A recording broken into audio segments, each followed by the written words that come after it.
आज मी तुमच्यासोबत 2 good news share करणार आहे. त्या कोणत्या तुम्हाला मी नक्की सांगते. ज्यावेळेस मी नवीन रूम करते, त्यावेळेस मी ठरवत असते का आता माझी ही लास्ट रूम असणार आणि यानंतर मी माझ्या स्वतःच्या स्वप्नातल्या घरी जाणार. पण प्रत्येक वेळेस ना माझ्या स्वप्नांची राख-रांगोळी होत असते.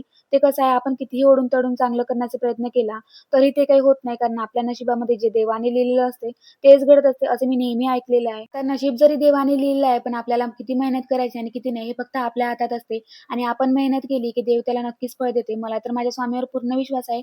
एक ना एक दिवस स्वामी माझे सगळे नक्की स्वप्न पूर्ण करणार आणि मला माझ्या फॅमिलीचे छोटे-छोटे हो का होईना, पण ते सगळे स्वप्न पूर्ण करायचे. आता माझी ही गोडुली बाहुली आहे. मी साफ-सफाई करत होती म्हणून मला छोटीशी का काय होईना, पण थोडी-थोडी सुद्धा मदत करत होती आणि माझ्या गोडुल्या बाहुलीसाठी माझे माझे पूर्ण प्रयत्न चालू असते, की मला हिच्यासाठी काही नाही काही करायचं आणि एक ना एक दिवस मी तिच्या स्वतःच्या स्वप्नातलं घर नक्कीच तयार करेन. आता माझं सगळं सामान तर अर्धनिर्ध पॅक झालेलं होतं. चला तर मी तुमच्यासोबत फर्स्ट गुड न्यूज शेअर करते. जिथे मी राहत होते तिथे म्हणजे खूपच कंजेस्टेड जागा होती. मुलांना तर खेळायला अजिबात जागा होती नाही आणि तसे ज्यावेळेस मी रूम केली ते मला अजिबातच आवडले नाही आणि हीच गुड न्यूज होती. माझ्यासाठी खूप जास्त खुशीची गोष्ट होती ही. आणि नंतर सगळं कामं वगैरे झाली. अर्धे-निर्धे मी सामान बांधलेलं होतं. जेवण करायला गेली तर व्हिडिओच्या चक्करमध्ये असं काही माझी स्लीप झालेली होती.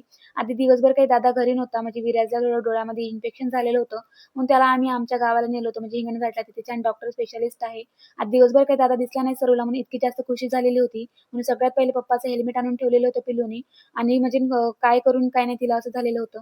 आता तुम्ही कितीही महागातला खाऊ आणा ना, पण माहेरचा जो खाऊ येतो ना, त्याची म्हणजे सर काही वेगळीच म्हणजे कोणताच खाऊ करू शकत नाही. असं काही छान-छान माझ्या मम्मीने बनवून पाठवलेलं होतं माझ्यासाठी आणि माझ्या मुलांसाठी पण. नंतर छान असं पेरू कापून घेतला आणि